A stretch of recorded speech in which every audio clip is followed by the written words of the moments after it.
Un nouveau procès pour terrorisme s'est ouvert ce matin devant le tribunal correctionnel de Bruxelles. Bonjour Dominique Demoulin.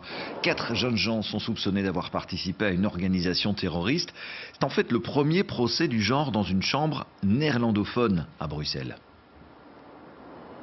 Oui, et du coup, on s'est retrouvé dans une situation particulièrement cocasse. Des justiciables qui n'avaient pas payé leur PV pour excès de vitesse, par exemple, se sont retrouvés dans une salle qui était gardée comme une chambre forte. En effet, c'est la cour d'appel du tribunal flamand de police de Bruxelles qui est amenée à juger ces 4 jeunes gens, prévenus, vous l'avez dit, d'appartenance à une organisation terroriste. Alors, l'un d'entre eux serait toujours en Syrie. En tout cas, il n'était pas là ce matin.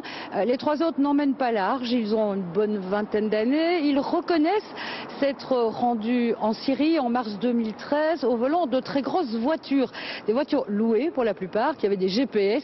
Du coup, il a été assez facile par la suite de retracer leur trajet. Alors en Syrie, ils ont rejoint la brigade des combattants étrangers, une brigade qui se rattache à l'une des mouvances islamistes. Ils amenaient ces voitures et puis là sur place, il y avait d'autres Belges, notamment Yeyoun Bontink, ce jeune homme qui a été condamné avec sursis dans le procès Sharia for Belgium. Et selon Yeyoun Bontink, l'un des prévenus ce matin l'aurait séquestré et torturé en Syrie, ce que le prévenu nie. Alors cet épisode-là reste pour le moins flou.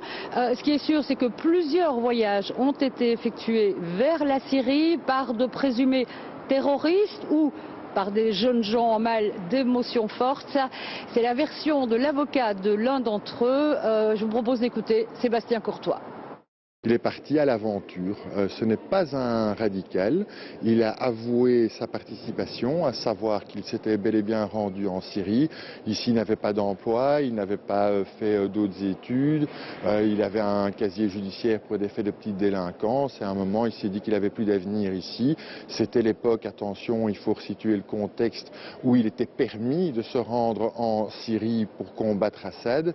Et il s'est dit que, n'étant personne ici, il serait un héros là-bas.